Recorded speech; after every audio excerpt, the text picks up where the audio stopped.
হাসিপটের খবরে ভিন রাজ্যে বাঙালি শ্রমিককে হেনস্থার অভিযোগ সুপ্রিম কোর্টে। এবার 10 রাজ্য থেকে হলফনামা চাইল শীর্ষ আদালত। কেন্দ্রীয় সরকারের কাছেও হলফনামা চেয়েছে সুপ্রিম কোর্ট। বাঙালি পরিযায়ী শ্রমিকের হেনস্থা ঠেকাতে ঠিক কি ব্যবস্থা জানতে চাওয়া হচ্ছে আদালতের তরফ থেকে।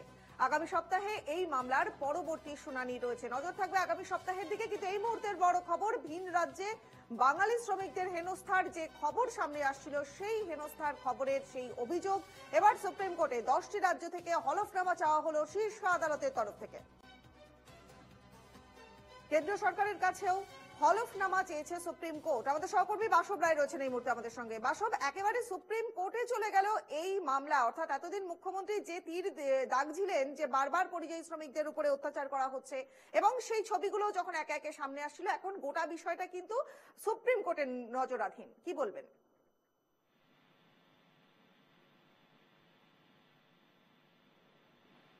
কথা বলবো বাসবের সঙ্গে, তার আগে আরো একবার আপনাদের জানিয়ে দিই, ভিন রাজ্যে বাঙালি হেনস্থার অভিযোগ কিন্তু এবার পৌঁছে গেল সুপ্রিম কোর্ট পর্যন্ত। সুপ্রিম কোর্টের নজরদারিতে পৌঁছালো গোটা বিষয়টা। 10টি রাজ্য থেকে হলফনামা চাওয়া হয়েছে, 10টি রাজ্য থেকে হলফনামা চেয়ে পাঠালো শীর্ষ আদালত। কেন্দ্রীয় সরকারের কাছেও হলফনামা চেয়েছে সুপ্রিম কোর্ট। এই মুহূর্তের বড় খবর, বাঙালি পরিযায়ী শ্রমিককে হেনস্থা ঠেকাতে কি কি ব্যবস্থা নেওয়া হয়েছে, ঠিক এই বিষয়টাই জানতে চাওয়া হচ্ছে আদালতের তরফ থেকে। আগামী সপ্তাহে এই মামলার পরবর্তী শুনানি রয়েছে, আমাদের সকলেরই নজর থাকবে আগামী সপ্তাহের দিকে, কারণ বারবার পরিযায়ী শ্রমিক হেনস্থার খবর সামনে আসছিল। বাংলা থেকে অন্যান্য রাজ্যে যারা যাচ্ছেন, যারা কাজ করেন, তারা বাংলা বলার জন্য তাদেরকে বাংলাদেশি বলে প্রতিপন্ন করা হচ্ছিল। ভিন রাজ্যে বাঙালি শ্রমিককে হেনস্থার অভিযোগে সুপ্রিম কোর্টে এবার মামলা। আমাদের সহকর্মী বাসব রায়ের সঙ্গে যোগাযোগ করেছে। বাসব, একেবারে 10টা রাজ্য থেকে হলফনামা চাওয়া হলো, কেন্দ্র সরকারের কাছ থেকে হলফনামা চাওয়া হলো, অর্থাৎ এবার পরিযায়ী শ্রমিকের যে গোটা বিষয়টা সেটা বোধহয় এবার সুপ্রিম কোর্টের নজরাধীন। সুপ্রিম কোর্টের নজরে এসছে কারণ পশ্চিমবঙ্গ পরিযায়ী শ্রমিক কল্যাণ বোর্ড এরা মামলা করেছে। কিন্তু ঘটনা হচ্ছে সুপ্রিম কোর্ট দিল্লি সহ আরো 9টা রাজ্য এবং কেন্দ্রীয় সরকারের থেকে হলফনামা চাইলেও হলফনামাটা চেয়েছে হচ্ছে এই যে বাঙালি পরিযায়ী শ্রমিকদের হেনস্থা এই ব্যাপারে সব সেখানকার সরকার কি ব্যবস্থা নিচ্ছে এটা জানার। কিন্তু যেটা পশ্চিমবঙ্গ সরকারের দিক থেকে যেটা দুর্ভাবনা, সেটা হচ্ছে সুপ্রিম কোর্ট কিন্তু এই ব্যাপারে অন্তর্বর্তী কোনো নির্দেশ দেয়নি। অর্থাৎ এই বাঙালি শ্রমিকদের ধরা যাবে না, কিছু করা যাবে না, এরকম কিন্তু কিছু বলেনি।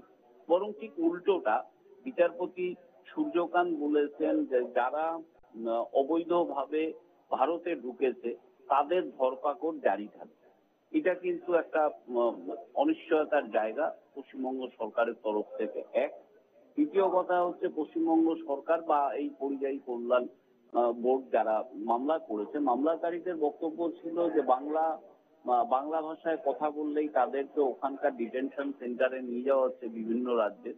এটাও কিন্তু সুপ্রিম কোর্ট বারণ করেনি, বরং সুপ্রিম কোর্ট বলেছে কোনো জায়গায় যদি অন্য রাজ্যের শ্রমিক আসে, যে কোনো রাজ্যে অন্য রাজ্য থেকে শ্রমিক এলে, যে রাজ্যে শ্রমিক এলো সেই রাজ্যের এই অধিকার আছে শ্রমিকের পরিচয় সে বৈধ কিনা এটা খতিয়ে দেখা। তার মানে উল্টো দিক থেকে যে বিজেপি শাসিত যে কটা রাজ্যের বিরুদ্ধে পশ্চিমবঙ্গ সরকার বা মমতা ব্যানার্জি কিংবা তৃণমূলের অভিযোগ, তাদের পক্ষেই কিন্তু সুপ্রিম কোর্ট আজকে কথা বলেছে যে এরকম ধরপাকড় করা যাবে, জিজ্ঞাসাবাদও করা যাবে। তাতে কোনো নির্দেশ দেয়নি, অন্তর্বর্তী নির্দেশ। শুধু যারা মামলা করেছে তাদের পক্ষে একটা ব্যাপার হলো যে 9টা স্টেট এবং দিল্লি সহ সেন্ট্রাল গভর্নমেন্ট থেকে সুপ্রিম কোর্ট এই বিষয়ে একটা হলফনামা দিয়েছে। বেশ বেশ, অনেক অনেক ধন্যবাদ বাসব রায় এতক্ষণ আমাদের সঙ্গে ছিলেন, আমাদের সহকর্মী। ভিন রাজ্যে বাঙালি হেনস্থার অভিযোগ এবার পৌঁছে গেল সুপ্রিম কোর্টে।